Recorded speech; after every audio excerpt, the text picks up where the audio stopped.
I went to Nova this past weekend and was lucky enough to attend the Trench Crusade panel. There's a ton of cool reveals and insights, so I just wanted to post the panel here for you guys just so you could share in the excitement with me. Enjoy. All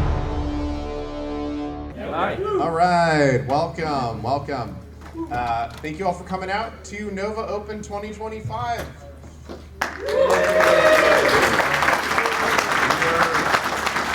We're super excited this year to have gotten to have Trench Crusade and their whole team come out in force. I assume many of you were involved in playing.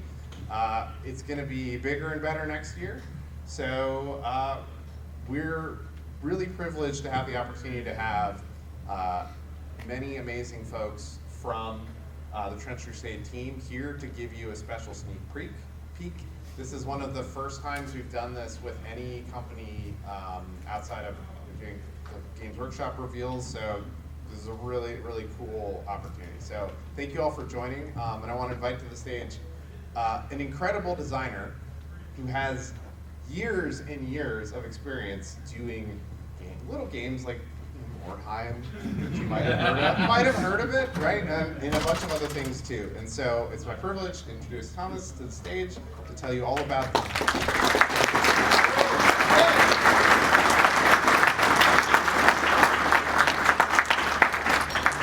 Hello Nova, against all odds. There's something left with my voice after how many days it's been? 4, 5, is talking non-stop. So that's a good sign. Okay, so Trench Crusade, future, new things. Let's begin from the beginning. So I believe that in order to really understand what we want to reveal and what we want to talk about, you need to understand the principles of the company, that the factory fortress that does Trench Crusade is founded. So let's talk about those first. So this is just a glimpse. We are working on many more things, and one of the first of our principles is the reason that we are not revealing everything yet, which is bad because I'd like to do it, but good because then I can do more reveals later on. The reason is that we are well on our way, is filling our crowdfunding and getting all the miniatures to our backers, but we haven't gotten all of those out yet, and the last thing I want to do is for our backers to find out that while they are waiting, we've moved on to new things. So I'm keeping fair few things is still behind the curtain. Doesn't mean that I don't have a lot to talk about. The other the important things to remember is that what you see here, is stuff that we hope you're excited about, but you should never feel that we are telling you that you can't play our game without it. We will always be miniature agnostic, and our rules will always be free. So our idea always was to take it back to the time when I started gaming, when really you had to create everything yourselves. The companies couldn't just sell you everything, so they told you, I don't know, make your own terrain, build your own models, use whatever you've got. They come up with their own rules because we can't write them fast, and that's what I fell in love with, and this is the part of our vision. And one thing that's really important to us is that we will never use AI in our creative process. You can see in the artwork, there is the Holy Angel is driving the devil of AI away from the Trench Crusade. Hell yeah!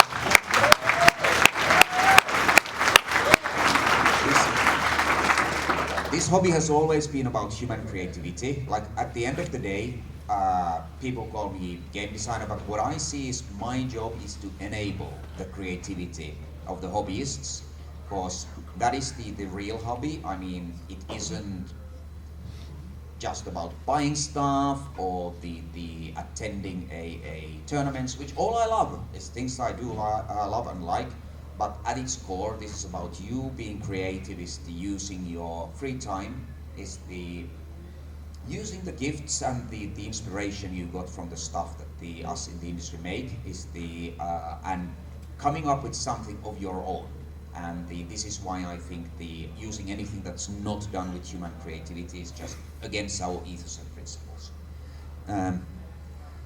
So that in mind, let's talk about a few things that are coming next for Trench Crusade. First, I mentioned our crowdfunding. we need to stay on target. So our digital delivery is at 100%, and that has allowed us to get the STLs of our miniatures to people around the world. You can get them today on MMF. Physical orders are 80% fulfilled, which is great, but because we had so many backers, there is still several thousand people waiting theirs. So we are working around the clock to get those to you. And the rulebook is now on its way to printers. Now, for those who have not followed us on social media, when the deadlines were looming, we said that we want to add about 100 pages of extra content to the rulebook because there was so much more new art from people like Paul Bonner and Mark Gibbons and others. There was more rules, more scenarios that we wanted to include. We wanted to give our designers a chance to really hone in, balance, and refine all our rules. And we thought that let's look at it. Will our backers rather have 100 extra pages, more care and love, it's the more art, and no price increase, or us to rush the book? We thought that our backers will want the best possible book, because I don't want to do a book that I have to then revise and reprint and resell in 3 months. I'd prefer this to be something like Mordheim, where you all can be playing the same book 25 years later, and that's the goal. Might be a hard goal to hit. The games have gotten difficult to maintain, but we will try, and that's our sort of creed. But let's talk about the new models that are coming out. Again, this is a very small selection of what we are working, but we do have something coming your way. So lots of people have been asking our Goetic Warlock. Akshay, who is responsible for a great part of our especially horror-themed the range, has sculpted it. Will be available both as physical and STL. And as you know, you can already get the rules. Lots and lots of people have been asking for this model. Lots of indies have made great proxies. I love them, but of course we want to offer one of our own. So look forward to that. Very soon. Finally, our first alternate mercenary is the Mamluk. This is based on the artwork of the legendary Adrian Smith. Who, apart from doing art for us, rants us about how evil Paul Bonner is. This is because they're close friends. Also done by Akshay, and the same deal. You already have the rules, and you'll be able to get our Mamluk. It's both physically and as an STL. Next up, very special. Now, we are bringing you the first Polish-Lithuanian Commonwealth model. Those of you who have looked at our map know about it. Now, Karl Kopinski, I'm sure most of you know him, a legendary artist, is probably the most naturally talented artist I've ever worked with, and who unfortunately has had great challenges with his health lately. Lots of you have probably seen that they had a GoFundMe to allow him to help his family. So he designed us, because obviously Karl is Polish, he designed us a model, which is very impressive considering the health challenges he's going through. We will be providing a model for that, and all the sales profits from this model will go to help Karl as he's going to chemo, he's going to be facing recovery, he has a family to support. So we'll make this available through our channels, and you'll get an awesome model that you get to play with, and you can help Karl, who has given us so much over the years. So hopefully it's a win-win. Right, moving on. Don't worry, there is more on the model side, but we'll come to that in a second. Let's talk about the rules and supplements on the way. So our first campaign supplement is called Carcass Front. Those who backed the Kickstarter know that we promised this, so this will be made available digitally for our backers. I want to talk a little bit about the design team. So, as some of you know, a little while ago, Jervis Johnson is the designer of Blood Bowl, the several editions of Warhammer 40k, Warhammer Historical, a legendary designer. One of my mentors is still retired, and we were extremely fortunate that he decided to join us. So, Jervis Johnson is leading the design team. Andy Chambers, another person you might have heard of, is the little games like the 40k second edition or Battlefleet Gothic were designed by Andy, the Horned Rat himself, the father of Skaven. He'll be overseeing the narrative campaign. The scenarios you've been playing in our current playtest rules is the fair few of those were done by Giovanni Fiorini. He is returning, helping us with the scenarios. And a person that I had a great pleasure to hiring into games industry, Graham McNeil. You might have read a book or two from him. Will be writing the lore and fiction for the Carcass Front. And I want to tell you a little story which tells you a fair bit about how Trench Crusade is made. So there are several Latin quotes in the Trench Crusade. Now, the problem, of course, is that the Latin that the church uses is not the Roman Latin, but the late medieval Latin, which was quite a completely different language in many ways. So I put a word out that hey, on the community, are there any the speakers of late medieval Latin? I actually had several, but the one particular stood out. There's a guy who wrote to me that yeah, I use it at work every day, and I said, you don't hear that every day, so you use late medieval Latin at work every day? Yeah. I asked him, well, so where did you learn it? And he's, no, in my seminary. Okay, so you're clergy, that's cool. Now I understand. Where did you do your seminary? Oh, in Vatican. And I said, okay, somebody is pulling my leg here.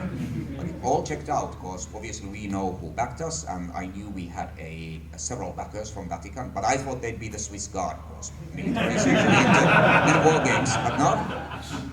He's a Trappist monk, and those who know anything about the Catholic Church, Trappist order is about the most severe order. Vow of silence, vow of poverty, no bedclothes, no pillows. It's like you live in a cloister, but you do have to work. So, and I said, okay, that's highly unusual. It checks out. And I said, isn't Trench Crusade a bit spicy? I said, no, I played with the monk brothers, so we have an actual brother of the Holy Orders who's working in Trench Crusade. Very proud of that fact. But he did a lot of the study of the biblical researches and wrote a prophecy of the Leviathan, the great sea beast, that the God chained. If you read Genesis, I'm sure you all have many times, it's the God chained the Leviathan, because once he created it, he realized that it's actually so powerful it'll destroy the entire creation, so better lock it away. So a prophecy it tells that there is a way to free Leviathan. So your warbands will be fighting over do you manage to stop the heretics from freeing the Leviathan, or will it stay chained on the bottom of the ocean? Let's talk a little bit about it from the mechanical front. So it'll be available next year, and you have two ways to play it. You can either, you and your friend can take the command of the historical warbands and play through the story of where the two warbands struggle, will the Leviathan stay chained or not, and the culminating in the final battle over the biggest cannon of all the time. It's to determine how the story ends. But the other way is to have a map-based multiplayer sandbox. So if you have a gaming club, you'll be able to play with lots of your friends, to put your little flags all over the map and start conquering territory. Those of you who play Mordheim might remember that me and the couple of the people on community made a map-based campaign a few years ago, which has become wildly popular around the world. And the overwhelmingly is the Trench Crusade community has said they'd like to see something like that. We aim to please. So the other way to play the Carcass Front is to fight over the map for control, and we'll provide rules on how to run that kind of a campaign in your local gaming club. So you can be 2 players, or you can be lots of players. It's about to 12 in your local gaming club. All our backers will get all of this for free, but we will also make it available physically, because I like making books, and the freeing our artists and the graphic designers to make something really nice for you. So that's coming out. Look for that next year. And here is a little sneak peek. This is one of the locations where you will be fighting the campaign. This is the Corpse Depot. From Mike's mind, it's the place where evidently you get a lot of people dying, so you need to move them somewhere. So this is it, and one of the scenarios will be set here. I believe there will be 20 to well, plan ahead, do new models, is to keep the wolf at the door, is the rather than inside eating your sculptures. And we're doing lots more. So let's have a look at the few of these things. Some of you have already seen this on our table, but just for those who are new, we are doing Catacombs of the Blessed Dead with the Eons of Battle.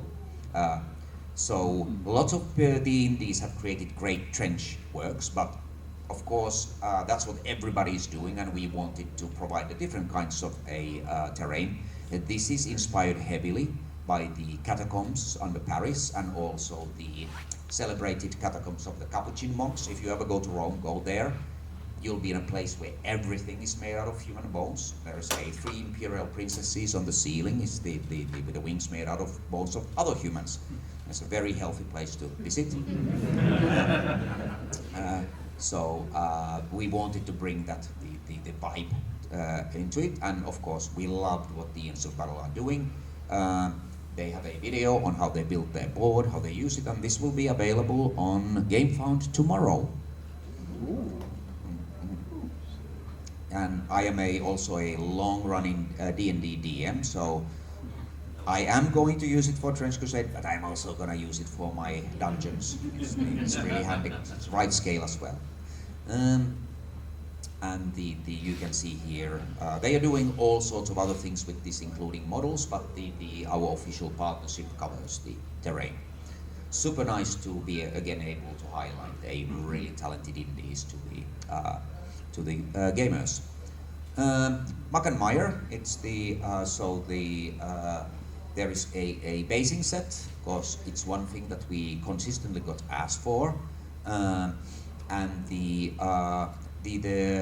what's the name? It's the Bear Cavalry. Yes, thank you.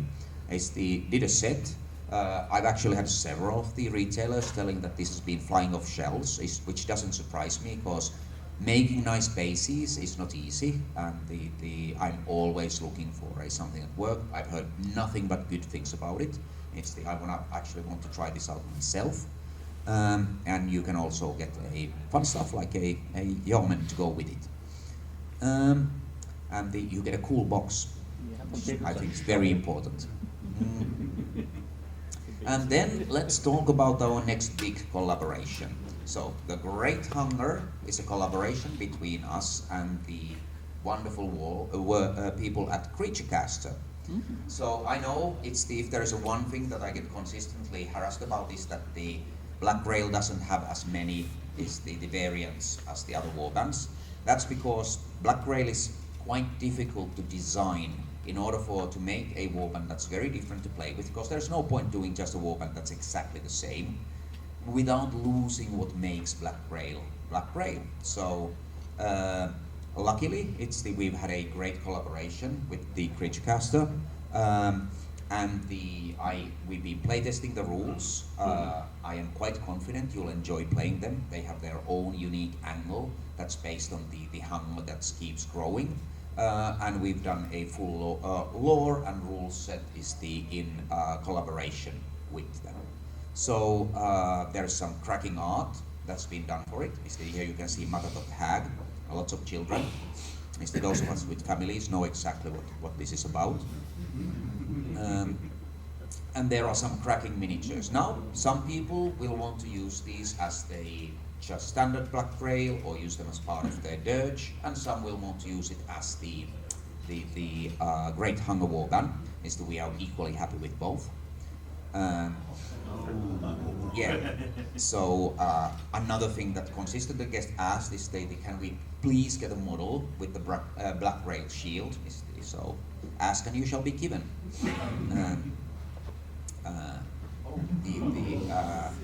Here is a Thrall version of the Great Hunger. It's leaning heavily in the body horror. It's the one thing that the Mike always says that we should have more of. And some new thralls, cause I like our thralls, but the 3 doesn't give you quite as much variety, so here's some more. Also a beautiful female thrall. Catwalk stuff. And then there's a new versions of the fly trolls. Again, these are very popular with the players as it is, and right now I've seen a lots of very cool conversions, but it's nice to be able to provide some new models for you. And finally, is the leader of the warband, is the Matadog Hag and the Lots of Hungry Children. Is the, like I said, I know the feeling, I have family, this is what it's like. And she has very interesting set of rules that they will be available soon. Here you can see some of the models painted up.